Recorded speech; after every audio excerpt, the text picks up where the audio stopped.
Le mois dernier, j'ai été appelé pour vérifier l'état de santé d'un monsieur qui habite en banlieue avec mon coéquipier. La maison se trouvait au milieu d'un quartier de classe moyenne supérieure. Tout était en pleine floraison. Des arbres bordaient la rue et les trottoirs se déformaient et éclataient à plusieurs endroits à cause des racines des arbres qui les poussaient. Des pelouses éclatantes de partout. La seule chose qui avait vieilli dans tout le quartier, c'était les numéros d'adresse peints sur les bordures de trottoirs à côté de chaque entrée. Il y avait beaucoup d'argent de ce côté de la ville. La maison à contrôler était une vieille maison traditionnelle à 2 étages. C'était le cas de la plupart des maisons dans ce quartier. Tous les stores des fenêtres étaient tirés et la voiture qui se trouvait dans l'allée avait des toiles d'araignée le long des roues et une épaisse couche de poussière sur le pare-brise. Le paysagiste avait appelé parce que le propriétaire n'avait pas été vu depuis 2 semaines. Le propriétaire était un homme âgé qui vivait seul. Après avoir frappé plusieurs fois à la porte, nous avons fait le tour de la maison. Le paysagiste n'avait été chargé que de l'entretien de la façade de celle-ci. L'arrière-cour, elle, ne ressemblait en rien à la façade propre. La pelouse était complètement envahie par la végétation. Les parterres de fleurs étaient remplis de fleurs aux couleurs éclatantes. Les mauvaises herbes avaient commencé à infester de partout. Plusieurs arbres se trouvaient dans la cour, ombrageant plus de la moitié de celle-ci. Beaucoup de mouches et d'autres insectes bourdonnaient à l'intérieur et à l'extérieur des arbres. Ils étaient tellement bruyants. En plein milieu de la pelouse, il y avait une bâche bleue, piquetée, aux 4 coins. Une pelle boueuse était posée à côté de la bâche. Mon coéquipier s'est approché, a tiré sur l'un des piquets et a retiré une partie de la bâche.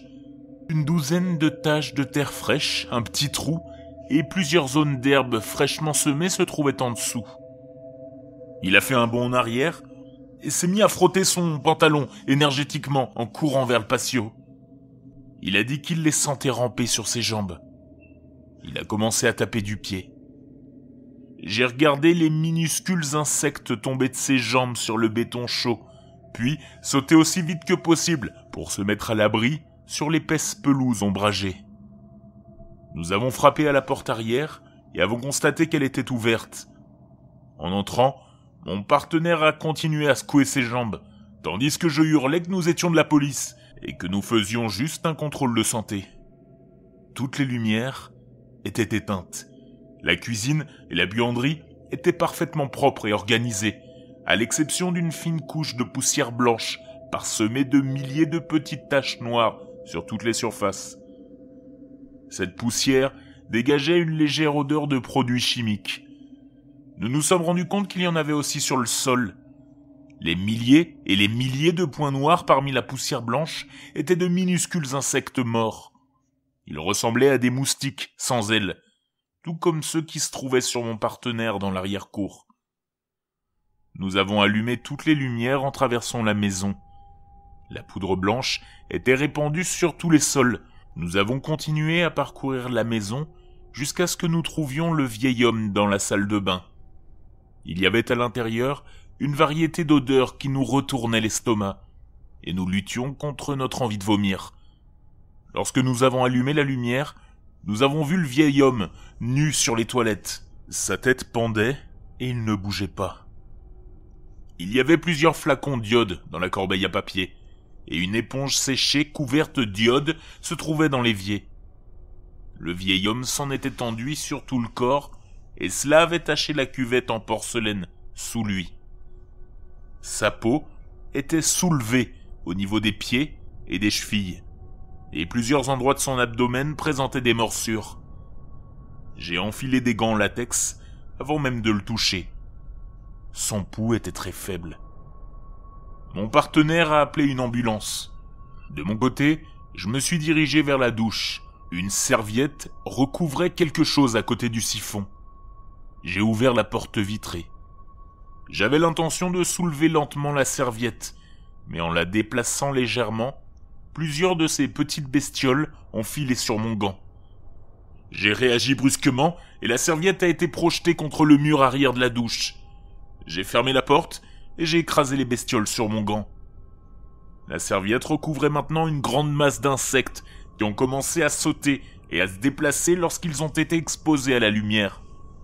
La plupart d'entre eux ont rampé dans l'obscurité de la canalisation, tandis que quelques-uns sautaient, d'avant en arrière, contre la vitre de la porte de la douche. Au fond de la douche se trouvaient les restes de quelque chose. Quelque chose qui ressemblait à un bébé. Les insectes avaient dû s'en nourrir. Mon partenaire et moi avons commencé à reculer hors de la salle de bain, et le vieil homme a fait du bruit.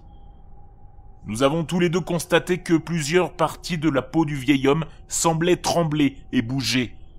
La peau fine de ses tempes se soulevait et s'abaissait, comme si quelque chose bougeait en dessous.